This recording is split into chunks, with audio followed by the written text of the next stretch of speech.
Hi hello ನಮಸ್ಕಾರ ಸ್ನೇಹಿತರೆ. ಬಾಲನ ಮುಂದೆ ಸತ್ಯವನ್ನ ಹೇಳೇ ಬಿಟ್ಲ ಕಾವೇರಿ ಹೇಳಿದ ಸತ್ಯಕ್ಕೆ ಬೆಚ್ಚು ಬಿದ್ದಂತಹ ಬಾಲ. ಹಾಗಿದ್ರೆ ಏನಾಯ್ತು, ಏನು ಕಥೆ, ಇದು ಎಲ್ಲವನ್ನ ಕೂಡ ತಿಳ್ಕೊಬೇಕು ಅಂದರೆ ಈಗಲೇ ನಮ್ಮ ಈ ಚಾನಲ್ನ ಸಬ್ಸ್ಕ್ರೈಬ್ ಮಾಡಿ, ಹಾಗೆ ಈ ಒಂದು ವಿಡಿಯೋವನ್ನು ಪೂರ್ತಿಯಾಗಿ ನೋಡೋದನ್ನು ಯಾವುದೇ ಕಾರಣಕ್ಕೂ ಕೂಡ ಮರಿಬೇಡಿ.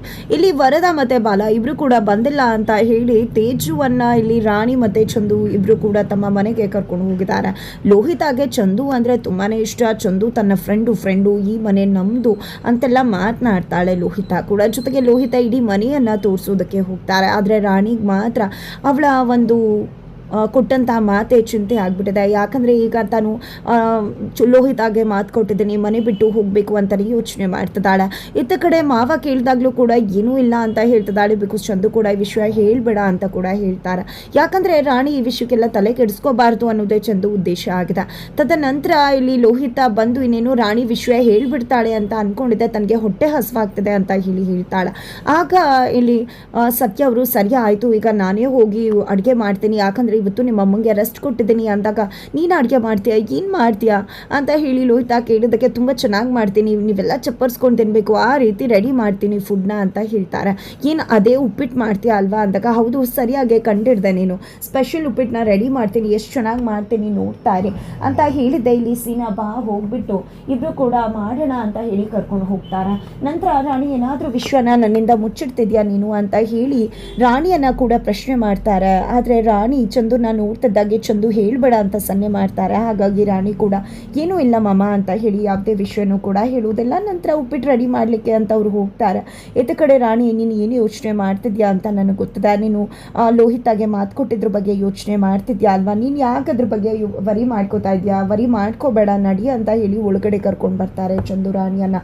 ಆದರೂ ಕೂಡ ರಾಣಿ ಅದ್ರ ಬಗ್ಗೆನೇ ಯೋಚನೆ ಮಾಡಬೇಕಾದ್ರೆ, ನೋಡು ರಾಣಿ, ಲೋಹಿತ ಹೇಳಿದ್ದು ಅಮ್ಮ ಮನೆ ಬಿಟ್ಟು ಹೋಗಿದ್ರೆ ನೀನು ಕೂಡ ಹೋಗಬೇಕು, ಅಮ್ಮ ಇಲ್ದಿರೋ ಮನೇಲಿ ನೀನು ಯಾಕಿರ್ತೀಯ, ನಿನ್ನಿಂದ ಅಮ್ಮ ಆಚೆ ಹೋದ್ರು ಅಂತ ತಾನೆ. ಆದರೆ ಈಗ ಅಮ್ಮ ಮನೆಯಿಂದಾನೇ ಆಚೆ ಹೋಗಿಲ್ವಲ್ಲ, ಆಮೇಲೆ ಆ ಪ್ರಾಮಿಸ್ ಹೇಗೆ ಉಳಿಯುತ್ತೆ, ಮಾತು ಹೇಗೆ ನಿಜ ಆಗತ್ತೆ, ನೀನು ಅದ್ರ ಬಗ್ಗೆ ಎಲ್ಲ ವರಿ ಮಾಡ್ಕೋಬೇಡ ಅಂದಾಗ. ಆದರೂ ಕೂಡ ಲೋಹಿತಾಗೆ ನಾನು ಇಲ್ಲಿರೋದು ಇಷ್ಟ ಇಲ್ಲ ಅಲ್ವಾ ಅಂದಾಗ ನೀನು ಯಾಕೆ ಆ ರೀತಿ ಮಾತಾಡ್ತಿದ್ಯಾ ರಾಣಿ, ಇದೇನು ಅವಳ ಮನೆ ಮಾತ್ರ ಅಲ್ಲ, ನನ್ನ ಮನೆ, ನಿನ್ನ ಮನೆ, ನಮ್ಮೆಲ್ಲರ ಮನೆ ಅಲ್ವಾ, ನೀನು ಅದ್ರ ಬಗ್ಗೆ ಯೋಚನೆ ಮಾಡಬಾರ್ದು, ಆ ಲೋಹಿತಾಗ ಇಷ್ಟ ಇಲ್ಲ ಅಂದರೆ ಬಿಟ್ಟುಬಿಡು ಅಂತ ಹೇಳಿ ಚಂದು ಹೇಳ್ತಾರೆ. ಈಗ ನಿನ್ನ ಮನೆ ಏನಾದರೂ ಇದ್ದಿದ್ರೆ, ನಾವು ನಿನ್ನ ಮನೆಗೆ ಬಂದಿದ್ರೆ ನೀನು ಕೂಡ ನಮ್ಮ ಜೊತೆ ಇದೇ ರೀತಿ ಬಿಹೇವ್ ಮಾಡ್ತಿದ್ಯಾ ಅಂದಾಗ ನನ್ನ ಮನೆಯೇ ಇಲ್ವಲ್ಲ ಚಂದು ಅಂತ ರಾಣಿ ಹೇಳಿದ್ದಕ್ಕೆ ನಾನು ಹೇಳಿದ್ದು ಮನೆ ಇದ್ದಿದ್ರೆ ಹೀಗೆ ಮಾಡ್ತಿದ್ಯಾ ಅಂತ ಹೇಳಿದಾಗ ಇಲ್ಲ ಮಾಡ್ತಿರ್ಲಿಲ್ಲ ಅಂದಮೇಲೆ ಅದೇ ರೀತಿ ಅಲ್ವಾ ನಾವು ಕೂಡ, ಈಗ ನಿಮ್ಮ ಅಮ್ಮ ಬರ್ತಾರೆ ಅಂದರೆ ನಮ್ಮ ಅತ್ತೆ ಬರ್ತಾರೆ, ಆಮೇಲೆ ನಾವೆಲ್ಲರೂ ಕೂಡ ಖುಷಿಯಿಂದ ಒಟ್ಟಿಗೆ ಇರ್ಬೋದು ಅಂತ ಹೇಳ್ತಿರ್ತಾರೆ.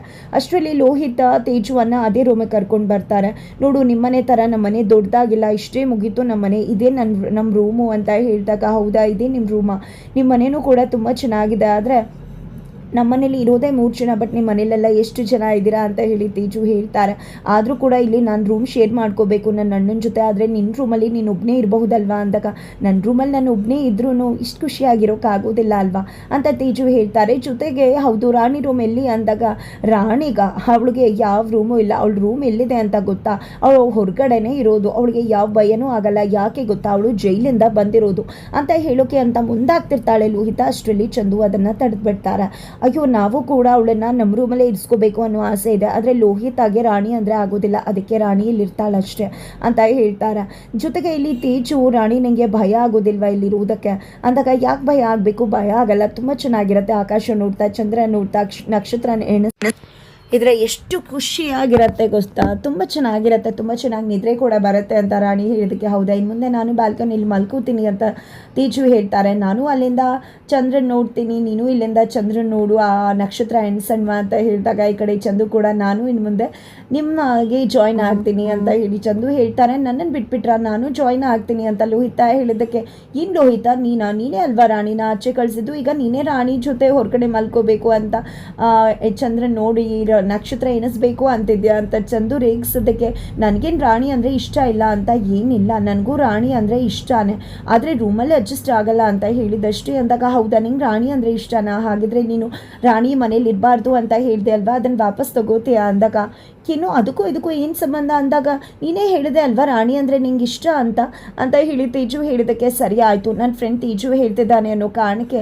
ರಾಣಿ ಇಲ್ಲಿರಬಹುದು, ನನ್ನ ಪ್ರಾಮಿಸ್ನ ವಾಪಸ್ ತಗೋತಾ ಇದ್ದೀನಿ ಅಂತ ಹೇಳಿ ಲೋಹಿತ ಪ್ರಾಮಿಸನ್ನು ವಾಪಸ್ ತಗೋತಾಳೆ. ಇಲ್ಲಿ ರಾಣಿಗಂತೂ ತುಂಬ ಖುಷಿ ಆಗಿಬಿಡತ್ತೆ. ನಂತರ ಎಲ್ಲರೂ ಕೂಡ ಊಟಕ್ಕೆ ಬನ್ನಿ ಅಂತ ಹೇಳಿ ಮಕ್ಕಳಿಗೆ ಎಲ್ರಿಗೂ ಕೂಡ ಉಪ್ಪಿಟ್ಟನ್ನು ರೆಡಿ ಮಾಡಿ ಬಡಿಸ್ತಿದ್ದಾರೆ ಸತ್ಯ ಅವರು. ಎಲ್ಲ ಮಕ್ಕಳು ಕೂಡ ತುಂಬ ಖುಷಿಯಿಂದ ಉಪ್ಪಿಟ್ಟು ತಿಂತಿರ್ತಾರೆ. ಬಟ್ ಅಲ್ಲಿ ಅತ್ತೆ ಅಂತೂ ನನ್ನನ್ನು ಕರೀಲೇ ಇಲ್ವಲ್ಲ ನನ್ನ ಗಂಡ, ನಂಗೆ ಹೊಟ್ಟೆ ಹಸಿವಾಗ್ತಿಲ್ವಾ ಅಂತ ಸರಳ ಅವ್ರು ಅನ್ಕೋತಿರ್ತಾರೆ. ಅಷ್ಟರಲ್ಲಿ ತೇಜು ತಂದೆ ಅಲ್ಲಿಗೆ ಬರ್ತಾರೆ. ಈ ಕಡೆ ಡೋರ್ ಓಪನ್ ಮಾಡಿದ್ದೆ ತೇಜು ತಂದೆಯನ್ನು ನೋಡಿ ಖುಷಿಯಿಂದ ಬರಮಾಡ್ಕೋತಾರೆ ಸತ್ಯ ಅವರು. ಬಟ್ ತಂಗಿ ಹೇಳಿರ್ತಕ್ಕಂಥ ಆ ವ್ಯಕ್ತಿ ತೇಜು ತಂದೆ ಅನ್ನೋದು ಖಂಡಿತವಾಗ್ಲೂ ಇಲ್ಲಿ ಸತ್ಯ ಅವ್ರಿಗೆ ಗೊತ್ತಿಲ್ಲ. ಅಯ್ಯೋ ನನ್ನ ಮಗ ಇಷ್ಟು ಖುಷಿಯಾಗಿರೋದನ್ನು ನೋಡಿದ್ದೆ, ತುಂಬಾ ಖುಷಿ ಆಯಿತು, ನನ್ನ ಮಗ ಏನು ತೊಂದರೆ ಕೊಟ್ಟಿಲ್ಲ ಅಲ್ವಾ ನಿಮಗೆ ಅಂದಾಗ ಖಂಡಿತ ಏನೂ ಪ್ರಾಬ್ಲಮ್ ಮಾಡಿಲ್ಲ ಅಂತ ಸತ್ಯ ಅವರು ಹೇಳ್ತಾರೆ. ಆದರೂ ಕೂಡ ನನ್ನ ಮಗ ಅಲ್ಲಿ ಒಂಟಿ ಆಗಿರ್ತಾನೆ, ನಿಮ್ಮ ಜೊತೆ ಈ ರೀತಿ ಖುಷಿಯಾಗಿರೋದು ನೋಡಿದ್ದೆ, ನಾವು ಬರ್ದೇ ಇದ್ದಿದ್ದೇ ಒಳ್ಳೇದಾಯಿತು ಅಂತ ಅನ್ನಿಸ್ತದೆ ಅಂತ ಹೇಳ್ತಾರೆ. ಜೊತೆಗೆ ಈ ಕಡೆ ಲೋಹಿತ ನಾನೇ ಕರ್ಕೊಂಡು ಬಂದಿದ್ದು ತೇಜುವನ್ನು ನಮ್ಮ ಮನೆಗೆ ಅಂತ ಹೇಳಿದಾಗ ಆಕೆಗೆ ಖುಷಿಯಿಂದ ದುಡ್ಡನ್ನು ಕೂಡ ಕೊಡ್ತಾರೆ. ಈ ಕಡೆ ಕಾರನ್ನು ನೋಡಿದಂಥ ಸರಳ ಅವರು ಅಯ್ಯೋ ನನ್ನ ಮಗಳು ಎಂಥ ಶ್ರೀಮಂತರನ್ನ ಫ್ರೆಂಡ್ ಮಾಡ್ಕೊಂಡಿದ್ದಾಳೆ ಲೋಹಿತ, ಅಪ್ಪ ಬುದ್ಧಿವಂತೆ ಅಂತ ಹೇಳಿ ಫುಲ್ ಖುಷಿಯಿಂದ ಒಳಗಡೆ ಬರ್ತಾರೆ.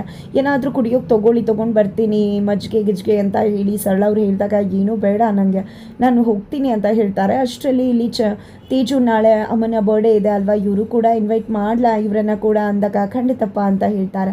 ನಿಮಗೆ ಅಮ್ಮ ಇಲ್ಲ ಅಂತ ಹೇಳಿದೆ ಅಲ್ವಾ ತೇಜು, ಹೇಗೆ ಬರ್ಡೇ ಅಂತ ಹೇಳಿ ಲೋಹಿತ ಕೇಳಿದ ತಕ್ಷಣ ಎಮೋಷ್ನಲ್ ಆಗ್ತಾನೆ ಅಲ್ಲಿ ತೇಜು. ನಂತರ ಇಲ್ಲಿ ಅವನಿಗೆ ಅಮ್ಮ ಇಲ್ಲದೆ ಇರ್ಬೋದು, ಬಟ್ ಅವಳ ನೆನಪುಗಳಿದೆ ಅಲ್ವಾ, ಹಾಗಾಗಿ ಪ್ರತಿ ವರ್ಷ ಕೂಡ ನಾವು ಅನಾಥಾಶ್ರಮಕ್ಕೆ ಅಲ್ಲಿ ಇಲ್ಲಿ ಹೋಗಿ ಬರ್ಡೇ ಮಾಡ್ತಾ ಇದ್ವಿ. ಬಟ್ ಇವತ್ತು ನಾಳೆ ನಮ್ಮ ಮನೆಯಲ್ಲೇ ಮಾಡ್ತಾ ಇದ್ದೀವಿ, ನೀವೆಲ್ಲರೂ ಕೂಡ ಬರಬೇಕು ಅಂತ ಓಲ್ಡ್ ರಾಣಿ ಫ್ಯಾಮಿಲಿಯನ್ನೇ ಇನ್ವೈಟ್ ಮಾಡ್ತಾರೆ. ನಂತರ ರಾಣಿ ಸ್ಕೂಲಲ್ಲಿ ಏನೂ ಪ್ರಾಬ್ಲಮ್ ಆಗ್ತಿಲ್ಲ ಅಲ್ವಾ ನಿನಗೆ ಅಂದಾಗ ಇಲ್ಲ ಏನೂ ಇಲ್ಲ ಅಂತ ಹೇಳ್ತಾರೆ. ಇತ್ತ ಕಡೆ ಸತ್ಯ ಅವರು ನೀವು ನೋಡಿ ನೆನಪನ್ನ ಇಟ್ಕೊಂಡು ಹಾಗೆ ನೆನಪಿನ ಬುತ್ತಿಯ ಜೊತೆಗೆ ಬರ್ಡೇ ಮಾಡಬೇಕು ಅಂದ್ಕೊಂಡಿದ್ರ. ಮತ್ತು ಕೆಲವೊಂದಷ್ಟು ಜನ ಇರ್ತಾರೆ ಮೇಲ್ನೋಟಕ್ಕೆ ಎಲ್ಲ ಒಳ್ಳೆಯದು ನಾನು ಶ್ರೇಷ್ಠ ಅನ್ನೋ ರೀತಿ ನಡ್ಕೋತಾರೆ, ಬಟ್ ಹಿಂದೆ ಹೆಂಡತಿಗೆ ನಿಜಕ್ಕೂ ಕೂಡ ತೊಂದರೆ ಕೊಟ್ಟು ಅವಳ ಕತ್ತಿಯನ್ನೇ ಮುಗಿಸಿರ್ತಾರೆ ಅಂತ ಹೇಳಿದಾಗ ಅದು ವರದಂಗೆ ನಾಟ್ದಾಗ ಆಗ್ಬಿಡುತ್ತೆ. ನೀವು ಯಾರ ವಿಷಯ ಮಾತಾಡ್ತಿದ್ದೀರಾ ಅಂತ ಕೂಡ ಕೇಳ್ಬಿಡ್ತಾರೆ. ಇಲ್ಲಿ ಸರಳ ಅವರು ಹೀಗೆ ಮಾತಾಡ್ತಿರ್ತಾರೆ, ಅದ್ರ ಬಗ್ಗೆ ತಲೆ ಕೆಡಿಸ್ಕೋಬೇಡಿ ಅಂದ್ಬಿಡ್ತಾರೆ. ನಂತರ ತೇಜುನ ಕರ್ಕೊಂಡು ವರದ ಅವರು ಅಲ್ಲಿಂದ ಹೊರಡ್ತಾರೆ. ಇತ್ತ ಕಡೆ ಕಾವೇರಿಯನ್ನು ಭೇಟಿ ಮಾಡೋದಕ್ಕೆ ಬಾಲ ಬಂದಿದ್ದಾರೆ. ನೀನು ಯಾಕೆ ಇಲ್ಲಿಗೆ ಬಂದಿದ್ಯಾ, ನಿನ್ನ ಜೊತೆ ಮಾತಾಡೋಕೆ ನನಗೇನೂ ಉಳಿದಿಲ್ಲ, ನನ್ನ ಸಂಬಂಧ ಅವತ್ತೇ ಮುಗ್ದೋಗಿದೆ, ನಿನಗೆ ಎಷ್ಟು ಹೇಳಿದ್ರು ಕೂಡ ಅರ್ಥ ಆಗಲ್ಲ ಅಂತ ಹೇಳಿದ್ದಕ್ಕೆ ಹೌದೌದು ನೀನು ಪ್ರತಿ ಬಾರಿ ಇದನ್ನೇ ಹೇಳ್ತೀಯ ಅಲ್ವಾ, ನೀನು ಹೇಳಿದ್ದನ್ನು ಕೇಳಿ ಹುಚ್ಚಿಡ್ದೋಗಿದೆ, ಪ್ರತಿ ಸಾರಿ ಅದನ್ನೇ ವಾದಿಸ್ತೀಯ, ಇಷ್ಟ ಆದರೂ ಕೂಡ ನಿನಗೆ ಬುದ್ಧಿ ಬಂದಿಲ್ಲ ಅಲ್ವಾ. ಕಾಂಚನಾಗೆ ನೆನಪಿನ ಶಕ್ತಿ ವಾಪಸ್ ಬಂದಿದೆ, ಆಕೆಗೆ ಪ್ರಜ್ಞೆ ಬಂದಿದೆ ಅಂತ ಹೇಳಿದಾಗ ನಿಜಕ್ಕೂ ಆಘಾತಗೊಳ್ತಾಳೆ ಕಾವೇರಿ.